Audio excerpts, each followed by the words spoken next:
Alrighty, we should be coming up live any moment now. I've already fired up the live stream on VStream, and it takes like a couple of seconds, I think.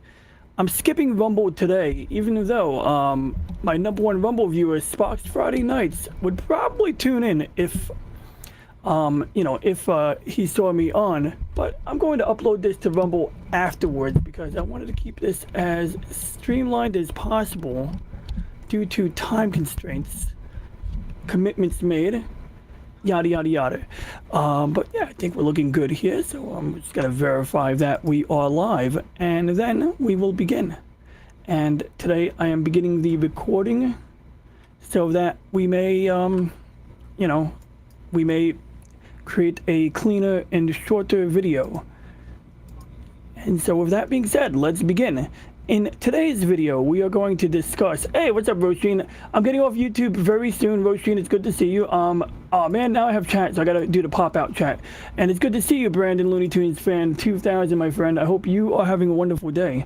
But yeah, I'm gonna go real quick. I'm waiting for my delivery to come through, Roisin, and then I will come through. I'll bring my dinner over so I don't have to take a bite out of something. But you know, I'll wrap it in some foil, get the food to stay hot. And Brandon is at a new subscriber count, and instead of saying it, I'm going to put it on screen. If I could just get that button to work. How do we do this again? I always forget. Let's see. Yeah, it's over here. Maybe it's over there. All right, here we are. That's not it.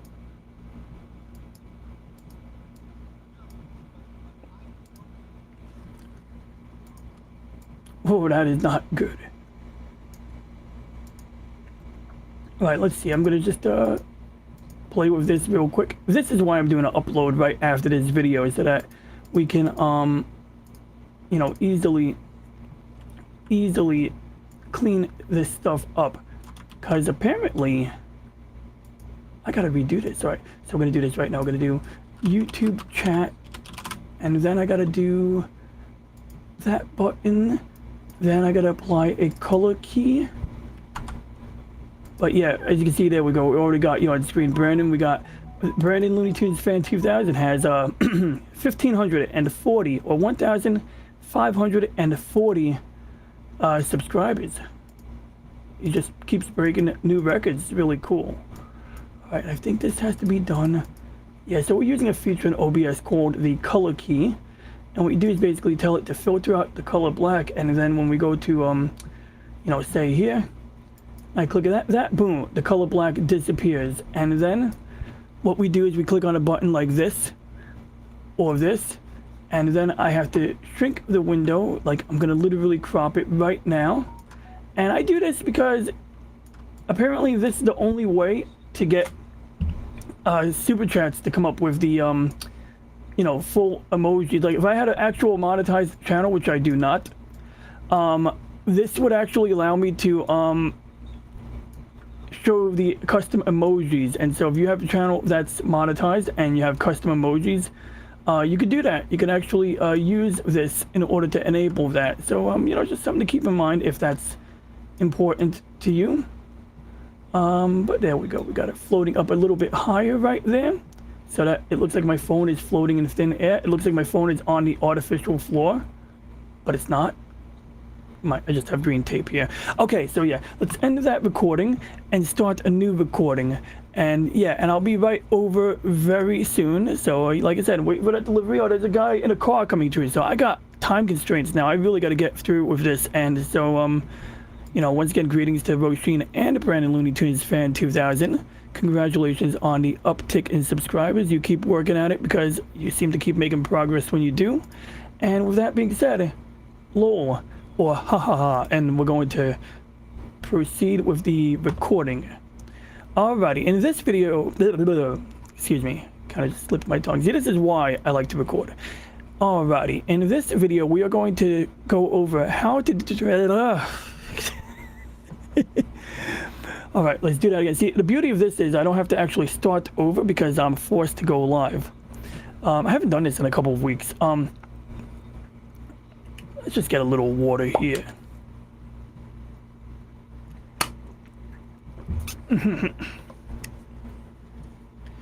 Alrighty. In this video today, we are going to talk about how to determine if a DVD video is interlaced or in progressive scan. That's right. In this video, we are going to determine if... yeah, seriously, Roshin. And I already recorded this. I just want to do one clean dry run. It's usually easier to record when you are live because you can't start over, but me, I record when I'm live so that I could start over, so I'm kind of cheating. Anyway, let's try that again. And let's try to do this in one go because the car is moving on the map. Alrighty. In this video, we are going to talk about how to determine if a DVD video is interlaced or in progressive scan. This mainly matters if you plan on copying, ripping, or backing up a DVD. For example, whether I'm buying a DVD box set from a late 90s television show or early 2000s, or a Blu-ray box set.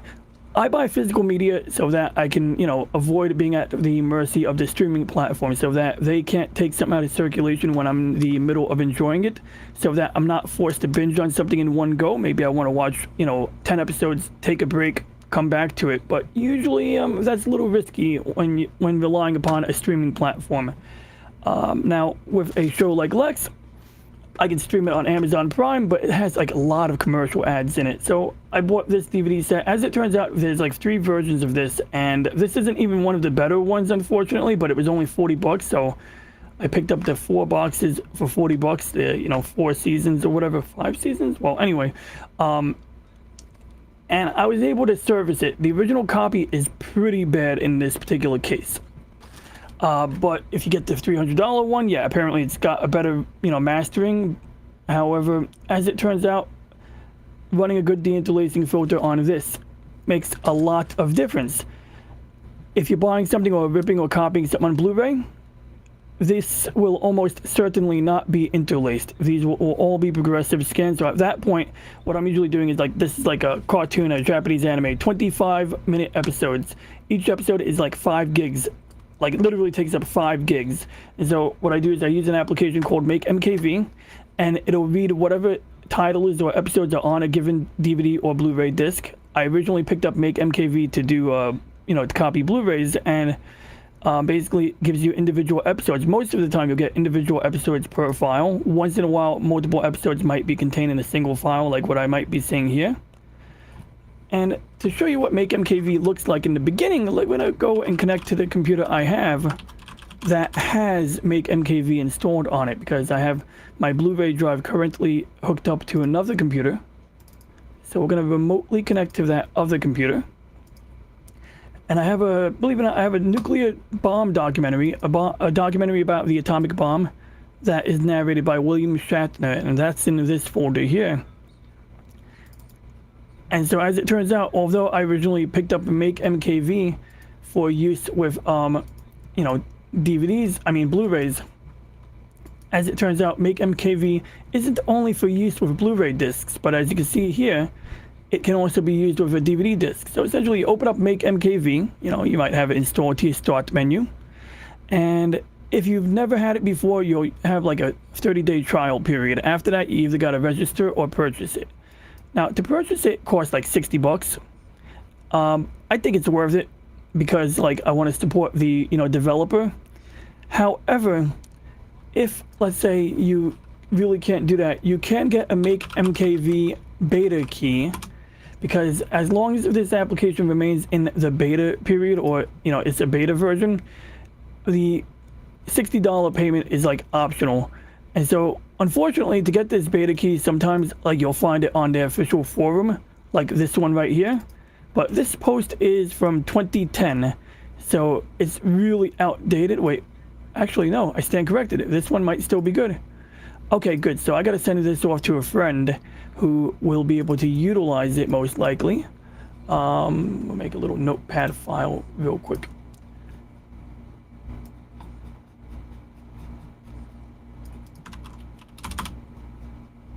There we go.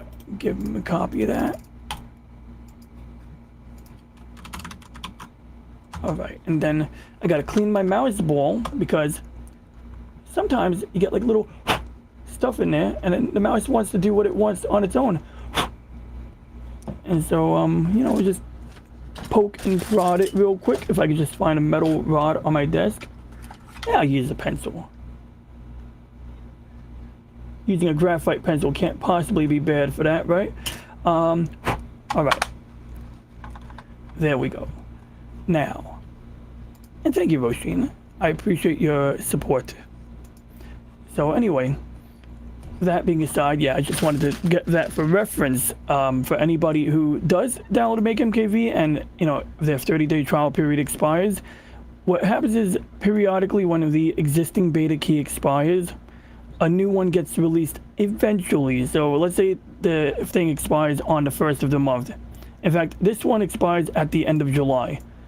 Basically, you'll probably be SOL, out of luck, with no beta key for like at least a week. And then eventually a new beta key gets posted at some point. But I guess that might motivate people to buy the application to pay for a license if they need it sooner.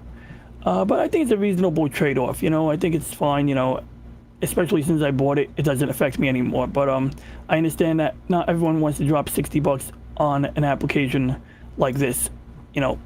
I understand. So anyway, getting that out of the way, is to make MKV installed and properly functioning.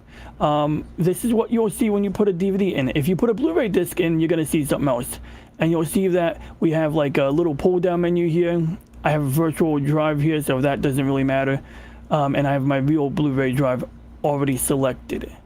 And which reminds me, I must do one other thing here. Copy, paste. There we go. And I want to say what's up to my friend Norma Carbonero. How you doing, Norma? It's good to see you today. Hope you're having a great weekend. Anyway, we're in MakeMKV now. We're ready to begin. So this button does not actually rip the DVD. All it does is reads the disk and populates the information on it. But before we proceed, let's take a look at some of the options. Now, before we talked about registration, and if you click register, you'll just copy and paste your, you know, whether it's a paid key or a beta key, which I probably should not be showing on screen. I'm probably gonna have to delist this video when I go to upload the refined version. But anyway, we got settings menus up here via preferences. You can also go to this little wrench icon here. And I basically picked a custom folder, so it can do it by some automatic decision making. I don't know what it does. Semi-auto, it probably prompts you.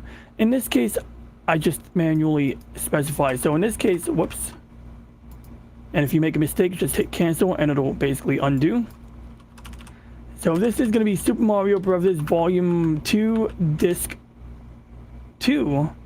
Uh-oh, that means I labeled the other one incorrectly.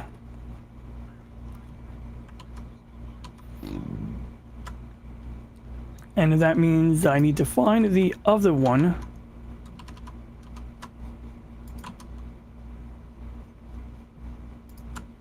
Yeah, so I guess this is Volume 1, Disc 1. Probably. There we go, all right. Okay, so anyway, we got Volume 2, Disc 2, Super Mario Brothers. It's going to go straight to my videos folder.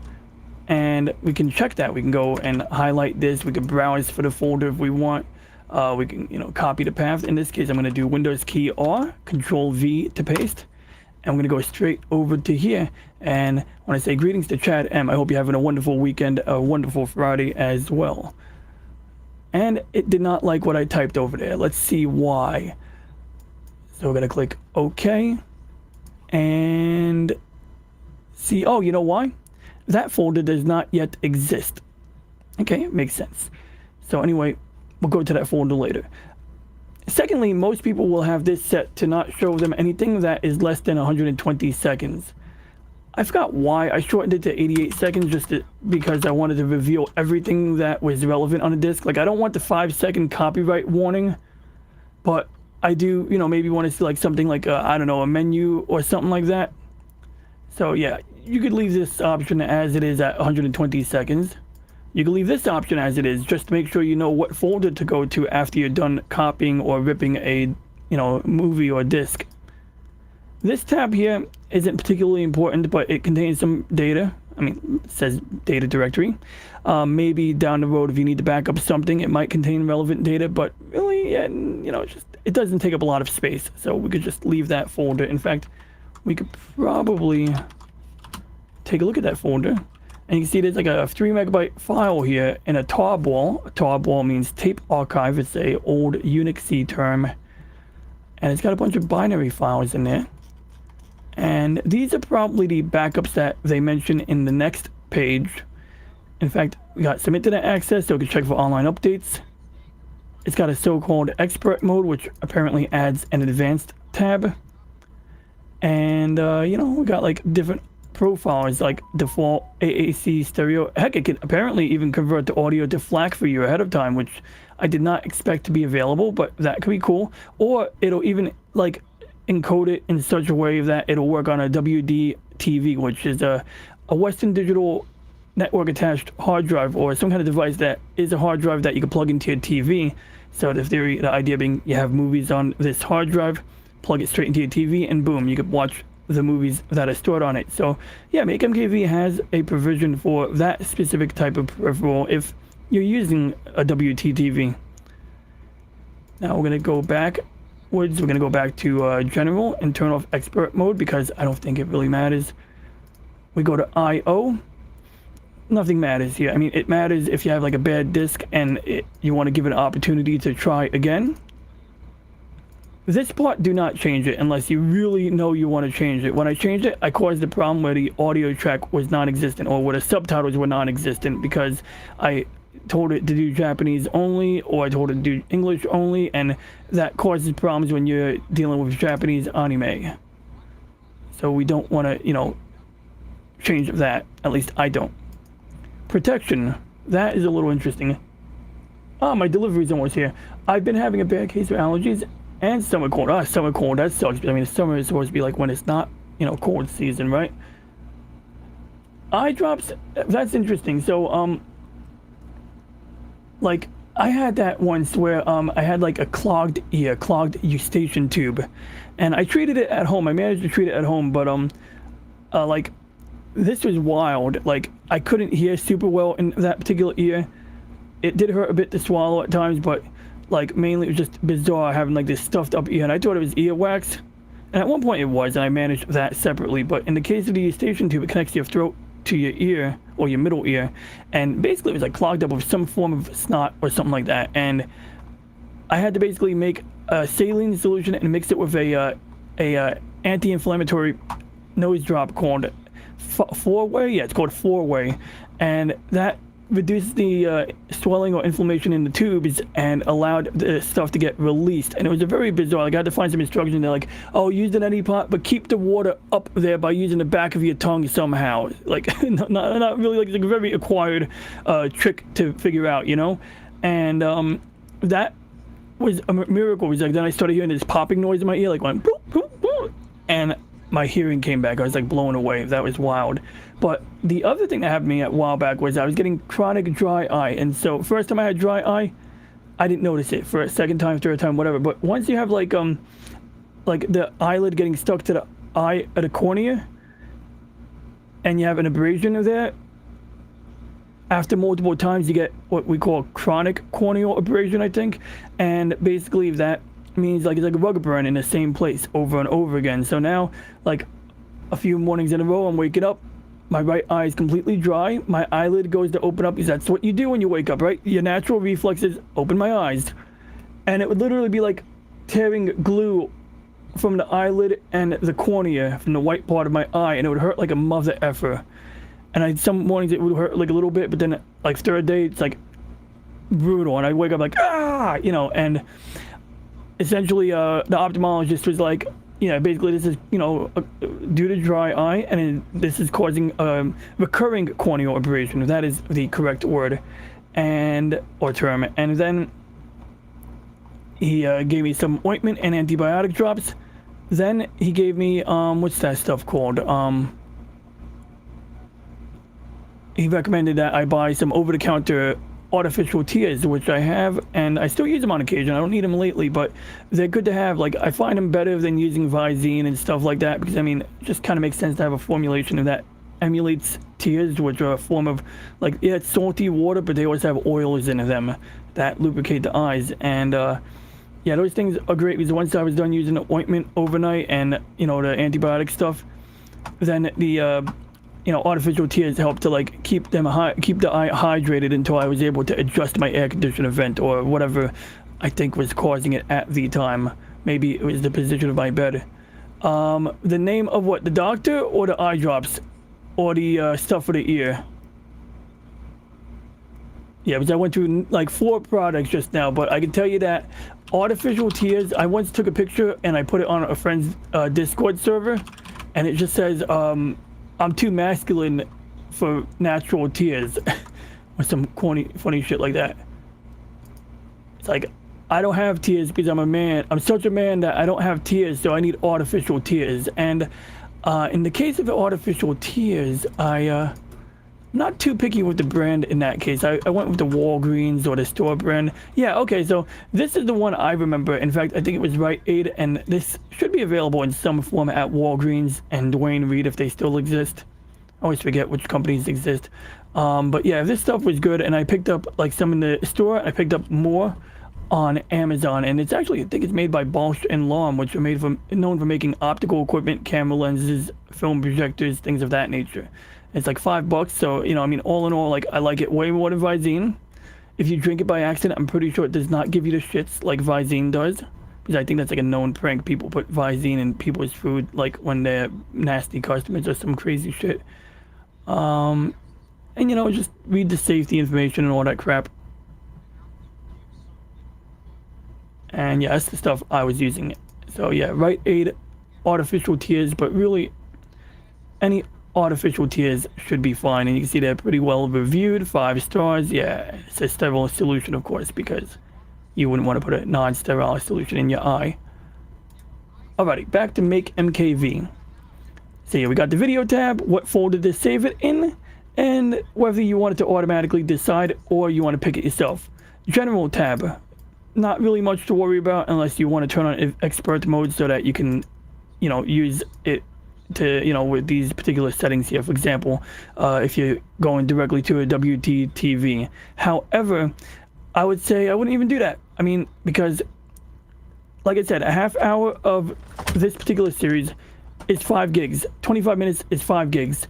And so if I'm just going straight to WDTV, maybe it'll re-encode it a little bit, but I don't think it's going to compress it a lot, and so you're going to have a pretty similar file size. What I like to do is get the Blu-ray on my computer, run a video encoder, convert it to a slightly different format. Usually I'll keep the MKV extension or, you know, container, but I'll use like a MP4, H264, H265, or X265 HEVC. HEVC means high efficiency video codec. They do consume more, they are newer, you know, the HEVC codecs, so they may not be compatible with everything. For example, if I was planning on playing my, you know, movie rips on a PlayStation 3, I would probably want to use, you know, the X264 codec or encoder instead of the 265 HEVC. But yeah, that's just all that does. And like I said, once again, I'm turning off expert mode. And it's good to see you, Mr. Wakazashi, and you are most very welcome, Chad. But yeah, it's good to see you, Mr. Wakazashi's Tea House. That was a fun video with Angry Canadian earlier today, and that's kind of why I'm doing this video. Not because of your video, but because a while back, Angry Canadian had a query about this software, and I remember he specified that he wanted to back up DVDs for, you know, I guess convenient viewing, personal consumption like I do. But he wanted to preserve as much quality as possible. And so MakeMKV does rip the, does, you know, do that. It does give you a faithful copy of the movie. Like I said, we'll leave the language settings alone. This part, I leave on auto unless I have a reason not to put it on automatic. Always create BD dumps. This is more like a useful diagnostic feature for the company, but yeah, I'll leave it on, you know. And integration is just like basically, in theory, it allows you to play Blu-ray discs and VLC. So if your VLC Media Player refuses to play Blu-rays, because maybe you don't have third-party support for Blu-ray on your computer, then this is supposed to provide a module that other applications can call upon in order to play Blu-ray discs, or the Blu-ray codec in general. So anyway, that sorts out all of the options. We're going to go ahead now and show what the beginning of that process entails. So basically, what we're doing is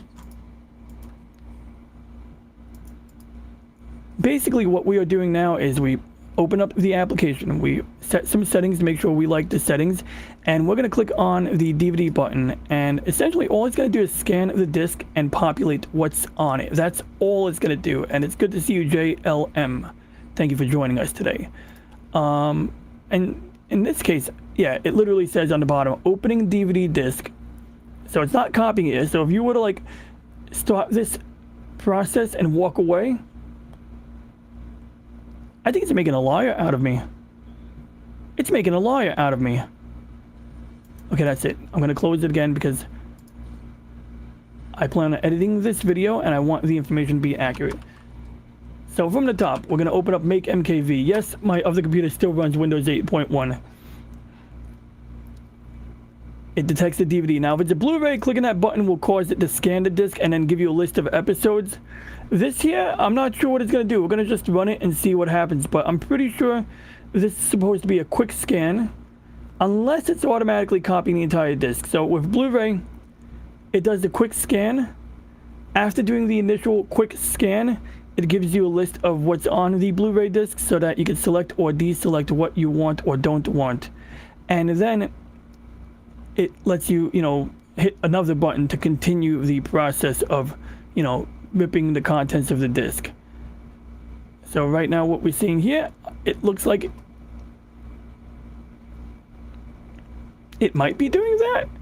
Actually, yeah, it looks like it's doing it. So yeah, hitting the first scan button after inserting the disc, hitting the first DVD button after inserting the disc, whether it's a DVD or Blu-ray, will scan the disc to identify what's on it. It says it's going to take like 5 minutes, but it might be quicker. Yep, see, that was very quick. As you can see, it said like 5 minutes left, and it was done like in 2 minutes. So yeah, first time you click that button, it's going to scan the disc. It's going to populate what's on it. And if that's what we're seeing now, we see that after hitting that initial button, whether it was a DVD or Blu-ray, this is a DVD, that we now have a list of individual titles. Sometimes each title correlates to an individual episode. Other times it might just be a chapter, or it could be multiple episodes. These look like they are individual episodes. I usually don't expand the arrow to see what's under the main checkbox. I just want everything under the same checkbox. I don't want to deselect anything. And in this case, we got the video stream, apparently, that each episode has 8 chapters inside of it. Chapter markers.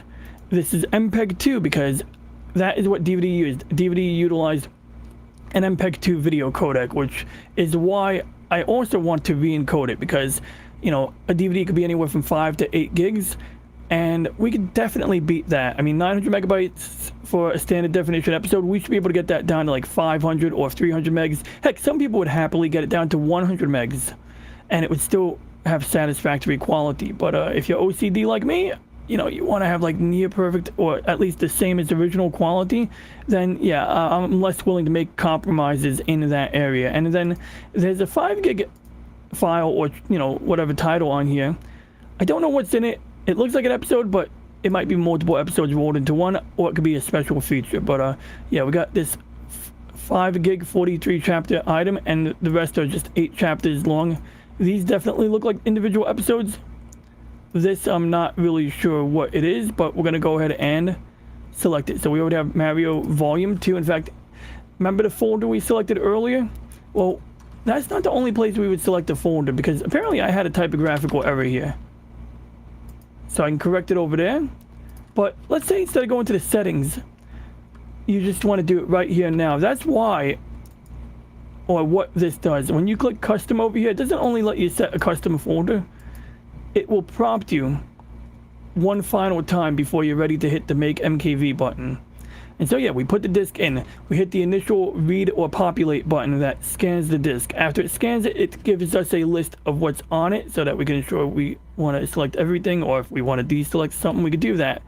And then it gives us a final opportunity to pick a different folder. You could type it in, copy and paste, or click on the little folder icon here and browse for a folder. And for example, I might call it Mario Volume 2 Disc 2. We can do that any which way. And now that the folder is created, I click select it, and boom, the folder and its path is listed here.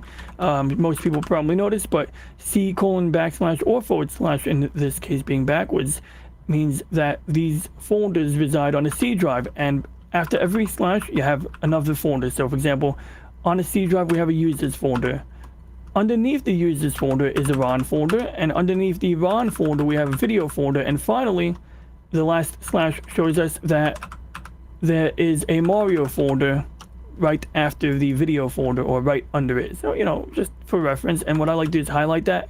We can do it this way, right click, copy and paste. We can do Control A and Control C to copy it, and we're going to use that in a moment. But now we're ready. Like I said, we got everything populated. We're going to hit MakeMKV, and now we just wait. And we're not actually going to wait for this, but this take a little while depending on the speed of your DVD drive and other factors. And if I copy and paste that path, that folder path we had earlier, or if I just browse to it manually through my Explorer app, I can find, you know, already one file has been ripped, or at least it's beginning to rip the file. You see the file size is still really small. It's slowly growing. I have episodes of Galaxy Express 3.9 right over here, and the Galaxy Express Blu-ray, this was weird because it put like multiple episodes in a 5-hour file. That's why we have a 42, 43 gigabyte file, because there are these chapter markers on the bottom, and you know, initially you have the opening, we got the actual episode followed by the title, this being Japanese anime. We got to turn on the subtitle track,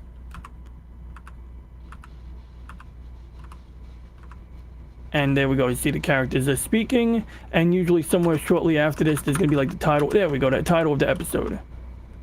And this is important to me because, like, since the episodes aren't individually marked, when I run it to a video encoder, I have to tell the program to break it up into chapters, or break each.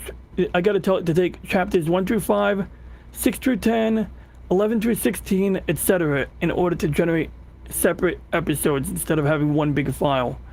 And you know, I tell it to include the subtitles, and then I check the beginning of the episode, or I look at the list on the DVD Blu-ray box to tell it, you know, what episode name to use if I, you know, when I want to label the episodes. But that's Blu-ray. For DVD, what happens? Well, with DVD, we've already copied this particular thing to a folder over here, Super Mario Volume 2 Disc 1. And if we open up any episode, which usually I like to go into the details view, which you could do by right clicking and clicking view, or by using the buttons up top. If you use these buttons, they don't change until you physically click on it. You see how like it gives you a preview, but you got to click on the actual thing before the preview takes hold, because a lot of times I'll be instructing people, they'll see it change, then they'll get confused when it, you know, unchanges. So yeah, I got to click details and boom. And right here, I'm going to go to the 5 gig file. I'm going to double click on it, and we're going to play it. We're going to let Mario say, "Hey, paisanos."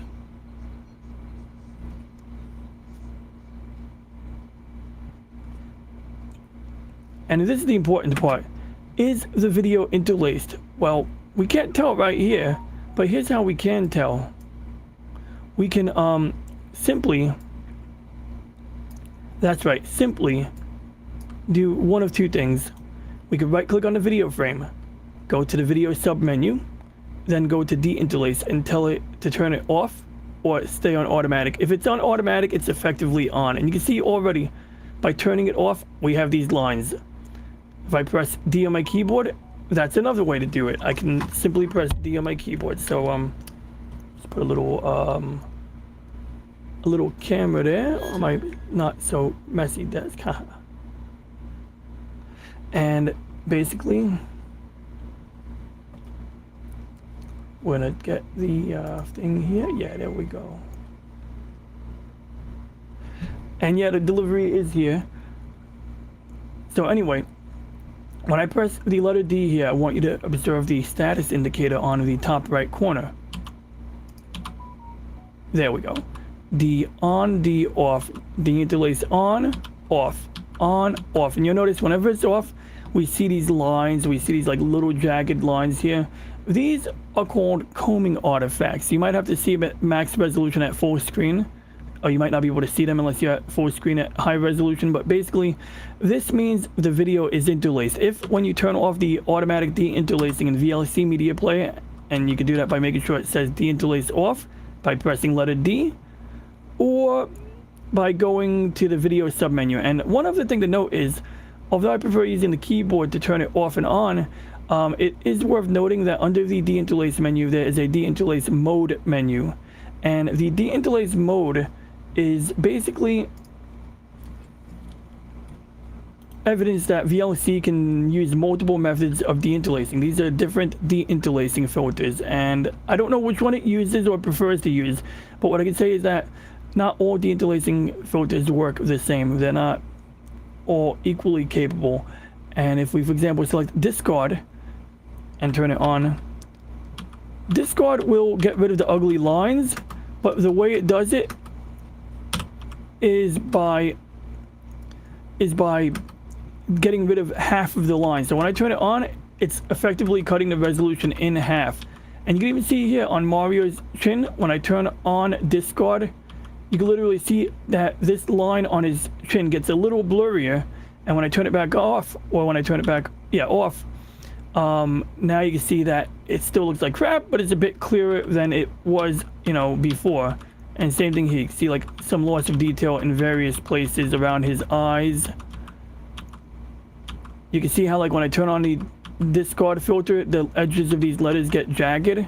So even though normally a deinterlace filter will get rid of these jagged lines or combing artifacts on the edges of moving objects or moving characters, like we see on the side of Mario's shirt or on their suspenders, using the discard filter or many deinterlacing filters will sometimes fudge up other details, mainly stationary elements. So if you got a camera on a tripod looking at a baseball field, like a little league game, the kids are running, the ball is moving, using a deinterlace filter will get rid of those ugly lines as the ball is moving and has little, combing artifacts next to it. So that would be good. But the ground, which is stationary, will lose detail when using the deinterlace filter. And so if you toggle the deinterlace filter on and off while, looking at a camera view where you can see pebbles on the ground, you'll find that turning on the filter will cause the pebbles to blur together. It might make it hard to see the pebbles. You might see less detail in the ground texture. And that's just because, like I said, the interlacing filters have to either discard half of the lines if using that option, or they have to do something like blending them together. And if you're relying on automatic deinterlace, unless it's like a good hardware-based deinterlacer built into a DVD player, there's no guarantee you're going to have the best quality. And so when you rip a movie or copy a movie from a DVD, we want to run it through a video encoder, not just to make the file smaller while keeping the quality the same, at least that's my goal, but also to deinterlace it in a more advanced manner, something better than real-time deinterlacing, so that you preserve quality and it ultimately looks better from a visual standpoint and from a qualitative standpoint, if that's even a term. Now, that being said, when it comes to any deinterlacing filter, generally Bob and your diff2x are the best, or among the better ones. Your diff2x actually doubles the frame rate, and so it actually looks like they're moving at 60 frames a second now.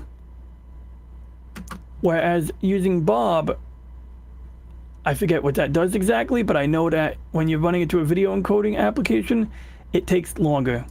And because it's taking longer, it's presumably doing a better job. And in general, it seems to give me better results. So yeah, I like the Bob filter. You can see it almost looks like not much worse. Now, even with the Bob filter, you see the letter M down here gets a little blurrier.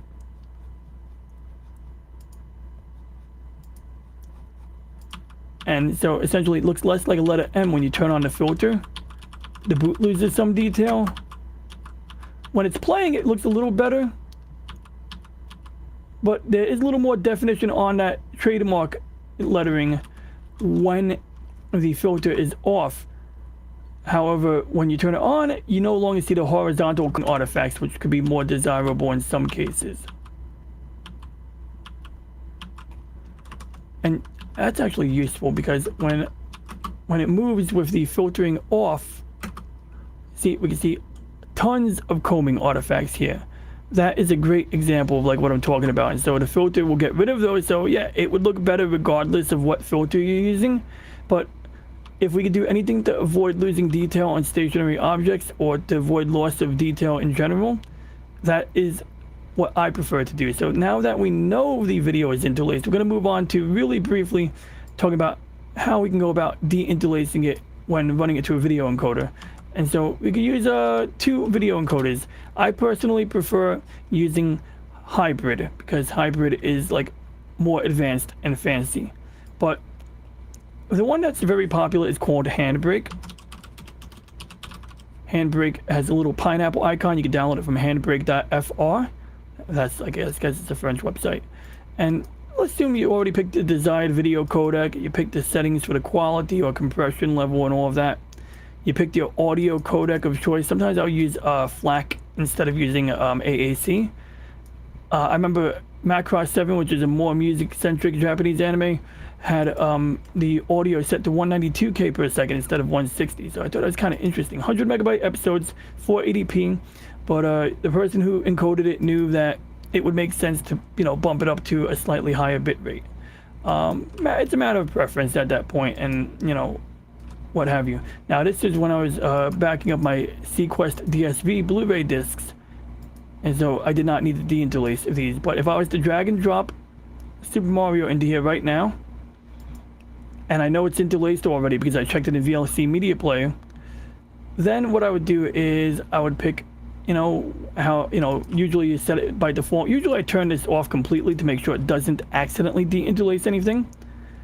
But if you leave these, on and it detects interlaced content, then it'll de-interlace. A decone filter will only kick in when it detects the lines. That should theoretically save you time, but in general, I find it runs most of the time if you're dealing with interlaced content. You have different advanced options here, or presets, and if you pick some of the more complex ones, it can take an excruciatingly long time. I once saw it take like 12 hours to do like a 1-hour show, and then, different settings would do it in near real time. Any filter that can run a video encoder in near real time, meaning a 1-hour video takes about 1 hour to convert, isn't going to do as good of a job at de-interlacing as the ones that take considerably longer. And there are videos on YouTube where people do comparisons, side-by-side comparisons of all of these options, so that, you can kind of get an idea of where each one excels and where each one falls flat. For example, like, looking at palm trees waving in the wind will behave a little bit differently when relying on, different de-interlacing filters. However, these are not my favorite. I like Handbrake for a lot of things, and when I need something in a pinch, it's very nice to have. And when something doesn't work right through a hybrid, which usually hybrid is like the most excellent, but I had a couple of problems with those Galaxy Express 3.9 Blu-rays where it wasn't properly breaking up the chapters and stuff like that. So I had to use Handbrake for those instead. But using same encoding settings, I haven't noticed the difference. Anyway, to begin, let's pick an episode. We'll pick this episode right here because it's smaller, and it did a quick scan of the file, and now it's listed. And so even without VLC Media Player installed, you could simply download Hybrid from Salura.d, drag and drop your video into the input field up here. Of course, you got to tell it where to save it. So what I like to do is click on the folder icon here, or button, and browse for the folder. If I'm not sure what folder, I can copy the one from up here maybe, paste it in here like that, navigate to that folder, create a folder called output, let's say, and then I can call this file its original name, but maybe with some useful information like, telling it what type of codec I was using, whether it's 264 or something else. And then we could enter like that. Now, really important, you must make sure you select MKV unless you really prefer to use MP4. And now we'll have a matching file type that, coincides with this guy right here. We're going to skip past the video encoder settings. We're going to skip past the audio encoder settings because all we want to know right now is how to find out if a video is interlaced or in progressive scan. And you could do that by opening a VLC Media Player and turning off the de-interlaced filter and looking for the lines or combing artifacts. Or you could do that by opening it in Celura's Hybrid, the video encoding application up on screen right now. And right here, it'll tell you on the top right corner. Now there's a little help menu here. We can press Control F10 to hide it, but I like to leave it on. It says format MPEG 2 because this is a DVD. Scan type, top field first. Boom. Now we know if the scan type is either top field or bottom field. If you see the word top field first or bottom field first in that area, you now know your content is indeed interlaced, thereby meaning you probably want to use a deinterlacing filter. To use the deinterlacing filter, we go to the filtering tab, and you click on the tab up here that is right under here that says deinterlace / deteleciny. And when we click on that, it'll once again confirm whether or not it's interlaced. And right now it says input scan type, top field first. Just like it said on the base tab where it said top field first next to the scan type. In both of those fields, over here under the video info and underneath the filtering tab under deinterlace, the input scan will either say top field, bottom field first, or it'll say progressive. If it says progressive right here, then the automatic deinterlacing that is listed down here will ignore it. It'll ignore the filter. It will not run the filter on anything that is progressive scan because it's not needed. But if something is detected as interlaced by seeing the words top field first or bottom field first, then you could do a number of things. You could pick custom options, which I don't recommend because when I tried that out, I made the options too complex and it literally wanted to take 18 hours to do like 1 hour video. After reading some information on a forum, on a video forum, I think the AVS forum or one of those, somebody recommended picking the very slow preset to get like the most desirable results. And I'd say between time and quality, I would agree with that. And so that's what I do now. I always use very slow. Normally, this checkbox will be unchecked, and when it is, you can switch between even or odd fields. If it says bottom field, I'll pick odd. If it says top field, I'll keep it on even. But I don't think it matters. I have not encountered a problem by picking the wrong option here, so it doesn't really matter probably. But the most important thing one of the important things I want to direct your attention to is down here. It says container frame rate. The original content is 29.97 frames per second. And with the current deinterlacing settings, it'll output something with a 29.97 frames per second frame rate, effectively 30 frames a second. If we click the Bob button here, you're going to see down here the frame rate will double. Boom, 59.94 frames a second. So now we know that this can double the frame rate. By clicking Bob, it will double the frame rate. How? Well, essentially, since interlaced video is made up of a series of alternating lines instead of individual frames like progressive scan, each frame is comprised of 2 sets of lines that swap out constantly during playback. In fact, 60 times a second, lines will be changing on your screen. And so for every frame, there's actually 2 fields or 2 sets of lines that are constantly swapping places, or being updated separately in order to give the illusion of motion in your video, motion picture, etc. like that. And so since there are 60 fields per second, there apparently is some voodoo magic that can convert that into 60 frames per second. Is it artificial? Probably, but I do like that it is an option. And what I do is I use the Bob checkbox when I'm dealing with home video footage from an old camcorder or from a DV camcorder, like a mini DV cassette tape, DVC Pro cassette tape, digital 8 cassette tape, which is the same format as mini DV, for example. I will almost always use the Bob option to get the 60 frames per second output. But you may prefer to do differently, especially with the old VHS footage. Even though I think it looks better at 60 frames a second, if I'm sharing with my family member over the internet or the cloud, I might decide to, let it go at 30 frames a second just to keep the file size more compact and, keep it more portable. But I'd say it's a matter of preference. If you're backing up, let's say a Godzilla cartoon, I'd say maybe, leave Bob off to keep the original look. Me personally, I would try out both of them just to see which one looks better. In this case, I'm going to keep 60 frames a second on, and I'm going to go ahead and rip this one. Do I do it in 264 or 265? Well, 265 is going to give me better compression. How about the audio? Well, I already have it bumped up to 192 kilobits per second, so nothing to change there. Subtitles, I don't think there are subtitles here. Yep, no subtitles, so Super Mario is not tailored to the people who need subtitles. And lastly, the video settings. I could probably do better, but I'm going to pick 20. Basically, anything higher than 23 will lower the quality. Anything lower than 18 will make an obscenely large file with no noticeable improvement on quality.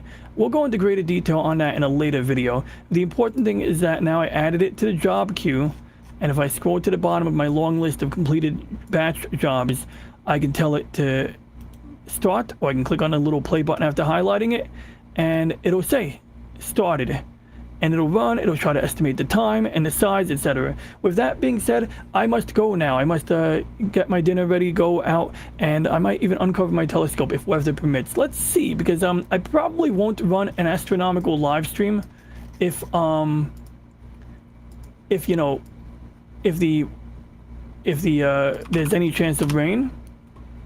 But let's take a look here. So it's not going to rain tomorrow morning, then it's safe. But we do have partly cloudy, clear with periodic clouds. So I guess it is relatively safe. We could probably do the microphysics map from the GOES East geostationary satellite. And yeah, once again, my part of New York is actually relatively clear, but sometimes what happens is you can't see any clouds with your eyes, but you'll see like some of this dark stuff or red stuff flying overhead, and these are like sometimes, you know, water vapor or micro crystals of ice at high altitude. And I don't want this advertisement here. So yeah, stuff like that. Now, it says over here, I love AccuWeather. AccuWeather is like, actually, it's let me down less, whereas weather.com, it looks nice, but it lets me down more. And so AccuWeather's actually never let me down yet. So I always check 2 weather sources, and if I only check one, I'll check this one, because if I'm dealing with the telescope, I don't want the telescope getting covered in rain. So it looks like we're not uncovering the telescope today, which will save me time. It kind of sucks because you can see that we got 47% chance of rain at midnight, but then it goes down after that. But I see a picture of a lightning cloud. That's enough reason for me to say let's not, even though I really want to. So yeah, with that being said, yeah, I guess I will be at my friend's house even sooner because I will not be uncovering the telescope today.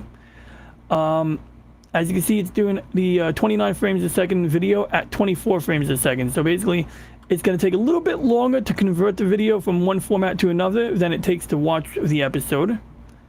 In fact, I'm sorry, it's spitting out 60 frames a second, so it actually would take an hour to do a half hour. Because it's doing like 25 when it's, you know, only doing 25 frames at a time, while it's going to spit out 60 per second in the final playback. Right now, it says the file will be 340 megabytes, but you can see the estimate is growing. And that will be affected by whether this number is higher or lower. The constant rate factor, which I prefer picking constant rate factor because it sort of automatically adjusts the bit rate based on the complexity of a scene. A higher number means you'll get a smaller file with lower quality, and a lower number means larger file and better quality. So anyway, that is the basics of that, and then some. If you have any questions, comments, or ideas, please leave a comment. Please like and subscribe. And if you have any questions, comments, or ideas, did I say that already? Please leave a comment. Thanks for watching, and we shall now end transmission. Oh, I gotta hit end transmission now, too. Yeah, we're gonna do that by hitting the button. How do we do that? Do I do it on Restream or YouTube? I'll do it over here. Yeah, well, thanks for watching. We're hereby ending